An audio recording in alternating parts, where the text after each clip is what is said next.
के पैसे दांव पर, वो बनेंगे करोड़पति। सेटअप लग चुका है। 2024 का चुनाव, भारत के प्रधानमंत्री का चुनाव, दुनिया के सबसे बड़े लोकतंत्र का चुनाव। कितना खर्चा आएगा इस चुनाव में, कितने आपके और हमारे टैक्स के पैसे लगेंगे इस चुनाव में, और इस चुनाव के बाद कितनी तनख्वाह और क्या क्या बेनिफिट्स मिलेंगे इस चुनाव के जरिए चुने जाने वाले सांसद को।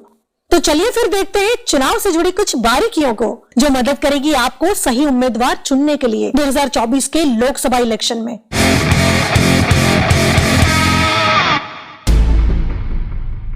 नमस्कार, आदाब, सत श्री अकाल दोस्तों। मैं आपकी होस्ट और दोस्त शिल्पा गौतम फिर से हाजिर हूं आपके लिए 2024 का चुनाव स्पेशल लेकर। 2024 एक मेगा चुनावी वर्ष है।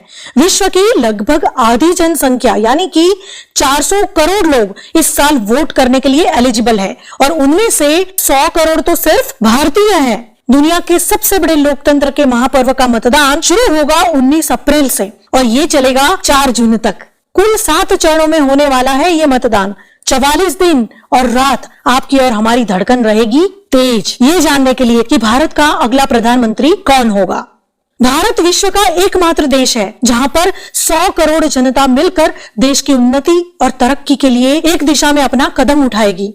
इन 100 करोड़ मतदाता में से तकरीबन 50 करोड़ पुरुष मतदाता है, जबकि 49 करोड़ महिला मतदाता है। जी हाँ, महिला वोटर की हिस्सेदारी पुरुषों के समकक्ष है, और ये एक बहुत ही गर्वान्वित करने वाली बात है दोस्तों अपने लिए। अपनी माताएं और बहनें और कुटुंब की सभी एलिजिबल मेंबर्स देश के प्रधानमंत्री का सिलेक्शन करेंगे। वहीं 20 करोड़ युवा मतदाता है और 2 करोड़ मतदाता ऐसे हैं जो पहली दफा अपने वोट का इस्तेमाल करेंगे देश के भविष्य को बेहतर बनाने के लिए। हम सारे 100 करोड़ देशवासी मिलकर चुनेंगे 543 लोकसभा के सांसद को, और ये 543 सांसद चुनेंगे देश का अगला प्रधानमंत्री। 543 लोकसभा सांसद को चुनने के लिए देश में 900 से ज्यादा लोकल जैसे कि समाजवादी पार्टी, बीजू जनता दल, तृणमूल कांग्रेस और नेशनल पार्टी जैसे कि बीजेपी, कांग्रेस, आम पार्टी और बहुजन समाज पार्टी जैसी कई पार्टियां इस रेस में है, इस चुनाव के दंगल में। 900 से ज्यादा पार्टी के 4000 से ज्यादा उम्मीदवार अपनी किस्मत आजमाएंगे आपके और हमारे वोट के सिलेक्शन के जरिए। एक सर्वे के अनुसार इस 543 उम्मीदवार को चुनने के लिए 1,20,000 करोड़ रुपए खर्च किए जाएंगे, जिसमें से करीबन 24,000 करोड़ इलेक्शन कमीशन खर्च करेगा, जिसमें पोलिंग स्टेशन सेटअप करना, पोलिंग स्टेशन की सुरक्षा, पोलिंग स्टेशन की व्यवस्था, कर्मचारी और ईवीएम मशीन की खरीदी, ईवीएम मेंटेनेंस का आने जाने का खर्च इत्यादि। जबकि 4,000 करोड़ उम्मीदवार खर्चा करेंगे, जिनमें समोसा, चाय पार्टी और उम्मीदवार से दिए जाने वाले तोहफे शामिल होंगे। इलेक्शन कमीशन के हिसाब से हर उम्मीदवार करीबन 1 करोड़ रुपए तक का खर्चा कर सकता है अपनी लोकसभा सीट का प्रचार करने के लिए। दोस्तों, मगर ये तो सिर्फ शुरुआत है। हम देसी लोग बहुत ही ज्यादा जुगाड़ू होते हैं, और ये तो पॉलिटिक्स है दोस्तों।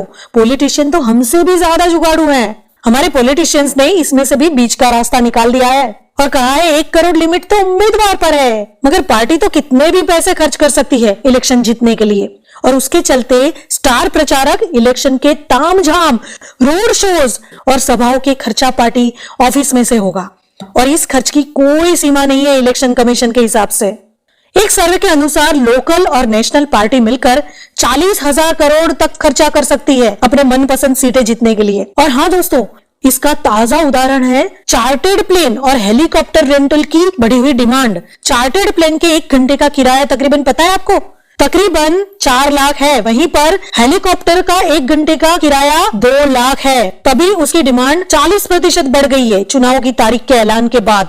यानी कि दोस्तों, इलेक्शन कमीशन उम्मीदवार के खर्चा, पार्टी का खर्चा, ये सब जोड़ ले तो तकरीबन 1,20,000 करोड़ के खर्च का अनुमान है, जो पिछले लोकसभा यानी कि 2019 के लोकसभा के चुनाव के 60,000 करोड़ के खर्चे से डबल होगा। यानी कि दोस्तों, आपके और हमारे कई पैसे, बहुत ज्यादा पैसे दांव पर लगे हैं, क्योंकि इलेक्शन कमीशन का रेवेन्यू तो टैक्स पेयर के भुगतान से ही होता है, आपको पता ही है। जबकि लोकसभा उम्मीदवार चाय और समोसे के पैसे मंत्री बनने के बाद जनता टैक्स के पैसे में से निकाल ही लेंगे। तभी तो हमारे भारत देश के 90% सांसद करोड़पति होते हैं, जबकि इनके पास कोई डिग्री नहीं होती। समझ गए ना? अब आप ही गणित लगा लीजिए। बिना कोई बिजनेस के, बिना कोई एक्स्ट्रा ऑर्डिनरी एजुकेशन के ये सांसद थोड़े ही टाइम में कैसे करोड़पति बन जाते हैं, उस पे तो अलग से कई वीडियो बन सकते हैं। चलिए अभी उसको छोड़िए, कभी फिर बना लेंगे।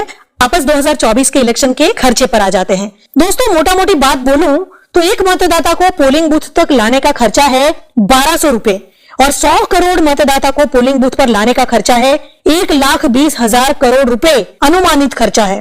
तो सोच समझकर आप अपने 1200 रुपए का इस्तेमाल करना सही उम्मीदवार के ऊपर मतदान करके, जो आपके और हमारे टैक्स के जरिए सरकार को हमने दिए हैं। वेस्ट मत करना उन रुपयों को, अपने वोट का सही से इस्तेमाल करना और सही उम्मीदवार चुनना। और दोस्तों, आपके और हमारे जो ये दोस्त और रिश्तेदार होते हैं ना, जो वोट करने नहीं जाते, उनको बताना कि ये वोट ना देकर वो आपके और हमारे पॉकेट के 1200 रुपए का नुकसान कर रहे हैं, क्योंकि सेटअप तो लग चुका है और 1200 का खर्चा फिक्स है एक मतदाता के लिए। यानी कि वोट बहुत जरूरी है अच्छी सरकार चुनकर अगले 5 सालों तक देश को सुरक्षित करने के लिए। और देश को सुरक्षित करना हम हर एक भारतीय की नैतिक जिम्मेदारी है।